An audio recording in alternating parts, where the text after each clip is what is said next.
Is it ever appropriate to query an agent more than once with the same book? My name is Gina. I'm an author, editor, publishing professional. I help you make your writing better. So the word appropriate is doing kind of a lot of work here. I'm going to give you a scenario so that you can imagine this from the agent's perspective and then give you the answers that I have seen most commonly within this industry. So first, imagine that you have a friend and you both really like books, but he likes a different genre than you do, or even if he likes the same genre that you do, he likes a different flavor within that genre, but he found a book that he totally loves and he thinks you're going to love it too. And he brings you that book and he says, I think you're going to love this book. And you look at the back cover blurb and you kind of like read the synopsis of it on the back and you like read some reviews online and you look at it and you're like, I don't really wanna, like, I'm sure it's good, I'm sure some people like it, but I don't really wanna.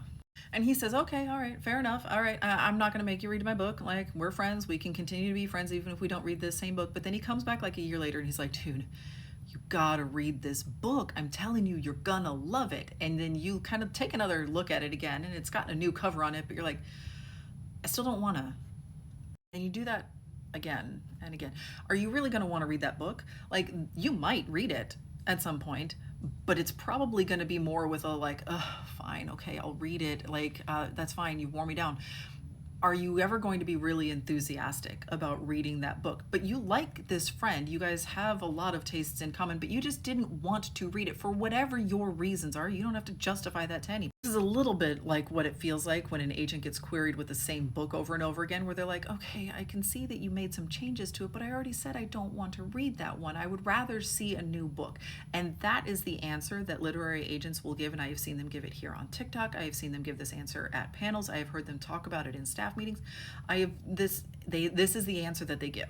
Yes, if they say no to a book, you are very, very welcome to come back and query them again with something new, with a different project. And you don't even have to necessarily reference the old project. Sometimes they will remember your name. Sometimes Query Manager will tell them how many times you have queried them. Like, so they might have a record of this, but you don't have to necessarily bring that up. But they are very happy to have you back there with a new book that you have worked on that's all polished up and ready to go.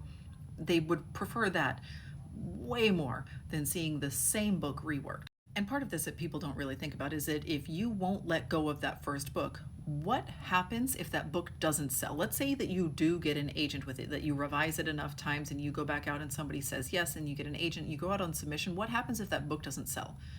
Are you willing to let it go? Are you willing to move on to the next project? By re-querying agents over and over again with the same book, you are telling people very loudly, I am not willing to let this go. And that might be true.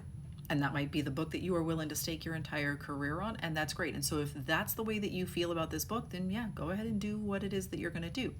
But if that's not true, and you are going to be willing to let go when it dies on submission and you're ready to write something else, or you do have other ideas in the hopper, you just kind of don't want to start over with something else, I gently advise that you let go, that you start the other book. You move on to something else.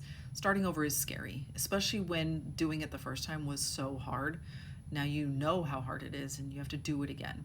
But you're a better writer than you were the first time you started that book, and you're going to continue to improve as a writer. I gently suggest starting over, letting go of the book that got all of those no's, and move on to one that's going to get you a yes.